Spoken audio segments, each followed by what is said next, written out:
아멘. 할렐루야.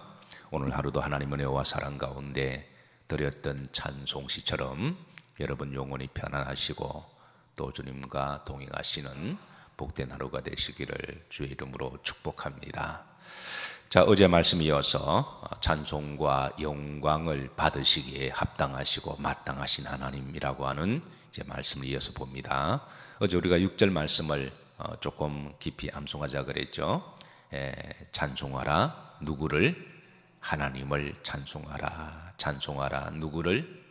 우리 왕 하나님을 찬송하라. 그렇게 이제 4번이나 6절에 하나님을 찬송하는 것이 옳은 일이고 마땅한 일이고 또 성도의 최고의 또 존귀한 일인 줄로 믿으시기를 주의 이름으로 축복합니다. 여러분 어디 가셔서 칭찬 들으면 기분 좋으시죠?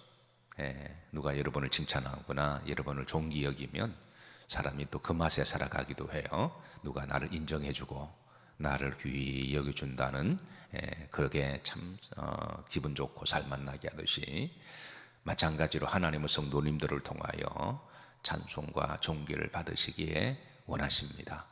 또 성도가 마땅히 하나님을 찬송함이 마땅한 일이고, 그래서 오늘 하루 무엇보다도 하나님을 더욱더 존귀 여기시고 자랑하시고 찬송하시기를 주의 이름으로 축복합니다.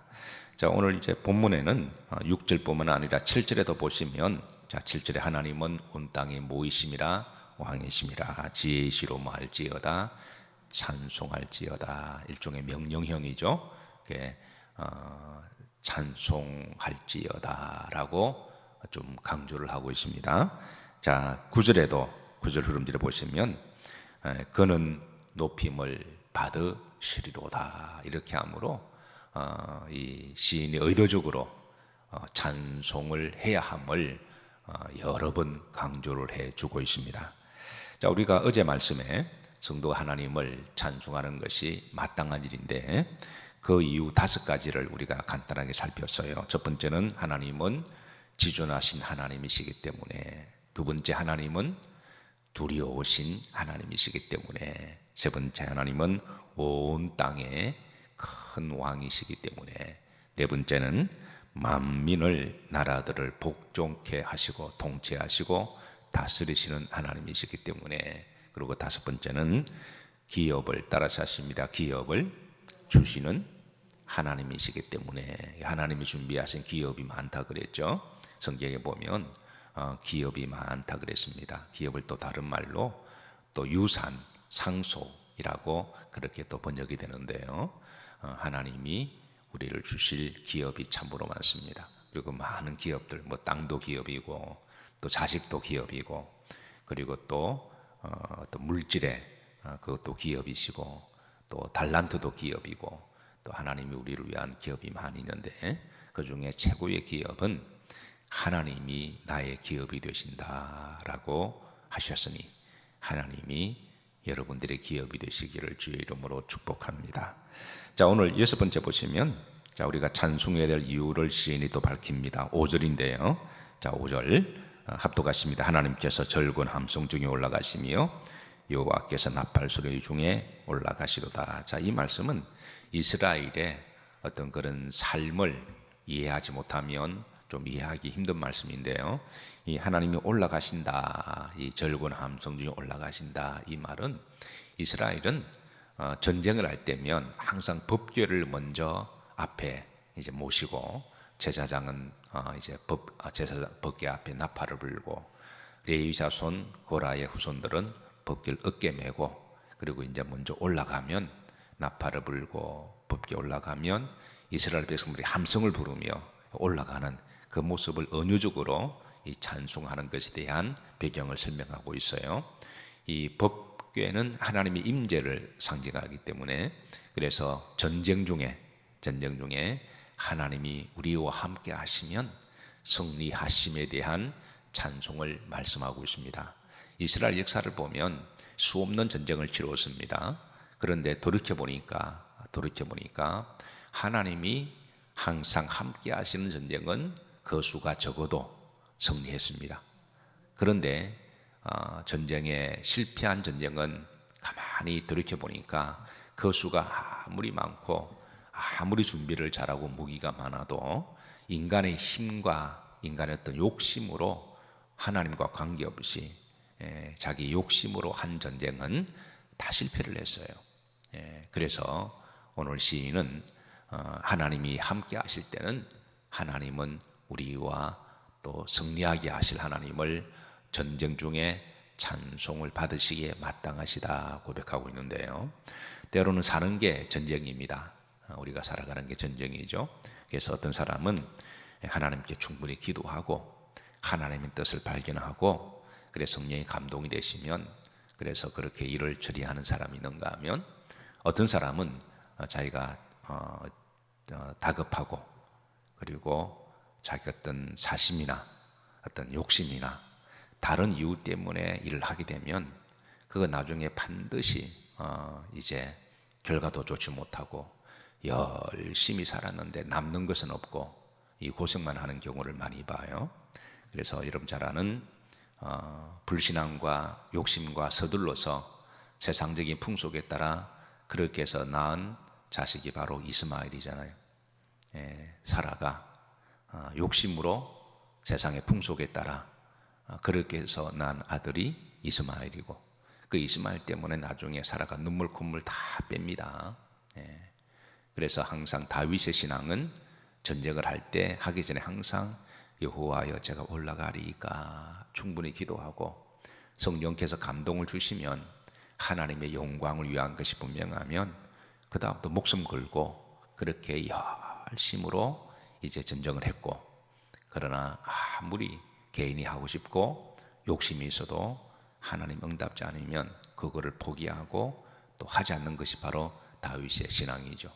그래서 우리 성도들은 사는 게 때로는 전쟁입니다.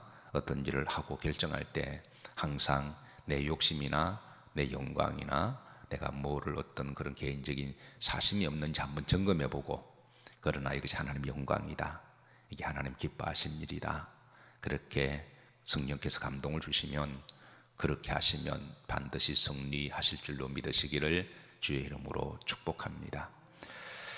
자, 그리고 이제 7번째입니다. 7절입니다. 합독합니다. 하나님은 온 땅의 왕이심이라 주의 시로 찬송할지어다. 여기서도 또 찬송할지어다를 강조하고 있는데요. 자, 찬송의 방법은 참으로 많습니다. 어제 2절 말씀에 성도 하나님을 찬송하는 게 마땅한 일인데 기본적으로는 입으로 찬송하라 라고 말씀하시고 박수치면서 찬송하라 말씀하십니다. 그래서 우리가 찬송은 입으로도 하고 박수도 치기도 하고 또 온몸을 통해서 다윗처럼 춤을 추면서 우리가 찬송할 수도 있죠. 그 미국에서 있을 때에 이제 이 타인종 아프리칸 아메리칸 그러니까 그 아프리카 사람들이 미국에 이민 와서 이제 예배드리는 그 인종과 함께 우리 코리안하고 연합 예배를 드린 적이 있는데요. 그게 참 제가 인상적이었어요. 그때만 하더라도 이제 98년 정도 됐나요? 그때 우리는 찬송하면 그냥 거룩하게 앉아서 이렇게 이제 굉장히 경건한데 이 경건한 걸 우리가 또 잘못하면 소극적인 자세가 될 수가 있죠. 아주 경건하게 거룩하게 예배를 드리는데 그 아프리카 아메리칸 이 크리스찬들은 들어올 때부터 춤을 추면서 들어오더군요. 음악이 나오는데 그런데 그 몸이 너무 자연스러운 거 있죠. 우리가 경건하게 앉아 있는 게 너무 부끄러울 정도로 야 우리가 그래서 저는 그때 참 많은 이제 어떤 생각을 하게 되었습니다. 우리는 너무 하나님 앞에 소극적으로 드리지 않는가. 좋게 말하면 경건이고 또 다르게 말하면 너무 움츠려서 그냥 마음껏 찬양하지 못하고 몸으로 하죠. 근데 그네들은 들어올 때부터 이렇게 너무 유연하게 춤을 추면서 들어오는 모습을 보면서 많은 또 은혜도 받았고 또 생각도 하게 되면서 마치 그 들어오는 모습이 다윗이 법궤 앞에 춤을 추고 들어오는 것 같더라고요. 요즘은 또 젊은 사람들이 찬양을 하는 보면 또 많이 좀 달라지기는 했어요. 내가 한번 젊은 사람들의 찬양 보면은 막 이 손을 들고 이렇게 자연스럽게 이 표현하긴 하는데 어쨌든 우리가 찬양하는 방법은 참으로 많습니다. 그래서 몸으로 입술로 박수치고 춤을 추면서. 근데 오늘 이제 본문의 시인은 지혜로, 하나님을 찬양할 수 있는 모든 방법을 다 동원하라는 거예요. 하나님 우리에게 지혜를 주셨으니까 지혜의 시로 글을 통해서 또 찬양할 수도 있는 거고, 또 이 사도 바울도 기도 중에 이렇게 고민합니다. 그러면 내가 어떻게 할까? 고린도전서 14장 15절에 보면요, 그러면 내가 어이하리요, 이렇게 먼저 이제 하나님 앞에 이 감탄에 먼저 고백을 하고, 그러면 내가 어이할까? 내가 영으로 기도하고, 내가 마음으로 기도하고, 내가 영으로 찬송하고, 또 마음으로 찬송하리로다. 이게 하나님을 정말 찬송하고 싶은 성도의 다 밟는 고수옥인데요, 신앙이 점점 깊이 들어갈수록 이 처음에는 우리가 예배와 찬송과 기도할 때는 사람마다 다 다릅니다만은, 어떤 사람은 자기가 다급하고 원하는 게 있어서 기적을 원하거나 하나님께 뭔가 응답받고 싶어서 그렇게 교회에 오는 경우도 있잖아요. 그런데 점점 신앙이 녹아 들어가고 하나님 안에 들어가게 되면 세상은 온데 간데 없고 오직 하나님 한 분만 찬양하고 하나님 한 분에게 영광 올려드리고, 서로 하나님이 나에게 아무 응답을 안 주셔도 그 자체가 좋아서 점점 그 속 안에 들어가게 되잖아요. 점점 처음에는 조건 때문에 왔는데 나중에는 하나님의 사랑과 은혜와 영생의 복을 알고 난 다음에는 살아도 주를 위하여 죽어도 주를 위하여, 그 자체가 영성이 깊어지는 거죠. 우리 찬송도 예배도 그렇잖아요. 아무런 조건이 없습니다. 하나님이 우리 조건 보고 구원해 주신 거 아니니까, 우리 자체를 사랑하시고 우리 자체를 사랑하셔서 무조건 용서해 주신 거니까, 그 하나님의 영성 우리 속에 들어오게 되면 하나님 앞에 뭐 조건을 자꾸 내거는 게 이것도 좀 죄송스럽기는 해요. 그냥 하나님이 좋아서 왔는데, 그냥 하나님을 찬양하고 싶은데, 그냥 하나님께 무한 영광 올려드리고 싶은데, 이런 이제 과정들이 다 과정들이죠. 그래서 사도 바울도 기도하다가 내가 하나님을 좀 더 찬송 올려드리고 영광스러운 믿음의 삶을 살고 싶은데 그러면 내가 어떻게 할꼬? 결국은 내가 마음으로 기도하고 영으로 기도하고, 내가 영으로 찬송하고 영으로 마음으로 찬송하리로다. 이 사도 바울의 영성이 하나님을 심령 깊은 곳에 찬송하기를 원하는 이들에게 그대로 투영되기를, 또 이입되기를 주의 이름으로 기도하고 축복합니다. 그러니까 우리가 하나님을 찬송드리는 방법이 참으로 많아요.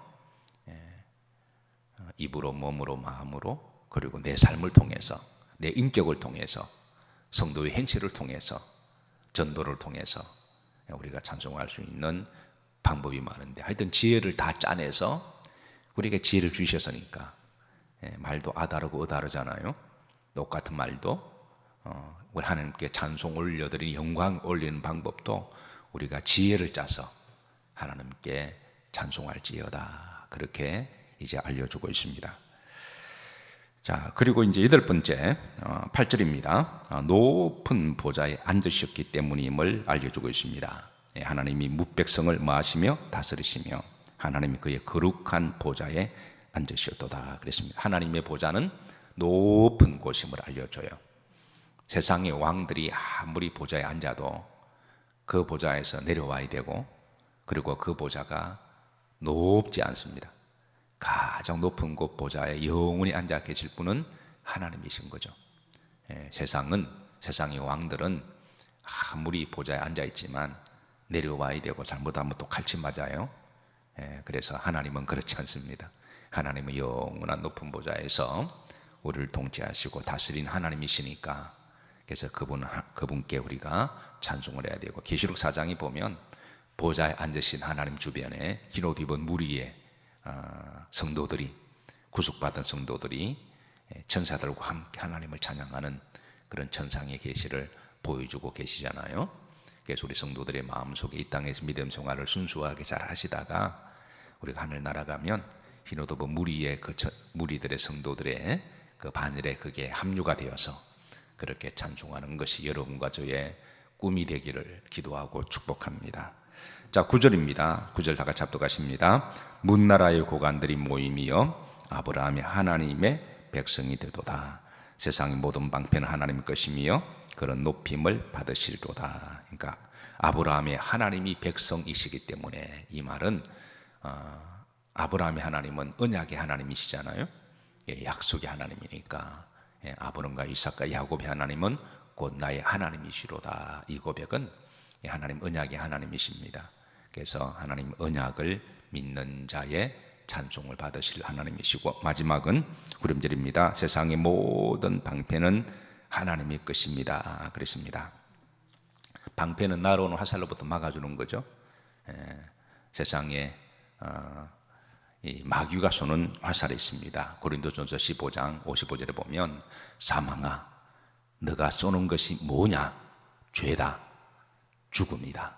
이렇게 바울은 이제 드러내면서, 그런데 이 죄와 사망을 이기는 분은 부활하신 예수 그리스도다. 그렇게 알려주고 있죠. 에베소 6장에도 화살을 믿음의 방패로 막아내고 라고 하는 것처럼 세상에는 참 성도를 시험 들게 하는 화살들이 참 많아요. 때로는 말 한마디에 시험 들고, 눈빛 하나에 시험 들고, 감정 때문에 시험 들고, 돈 때문에 시험 들고, 또 아픔 때문에, 하여튼 뭐 시험이 참 많습니다. 그래서 성경은, 사단은 시험 드는 화살을 계속 날립니다.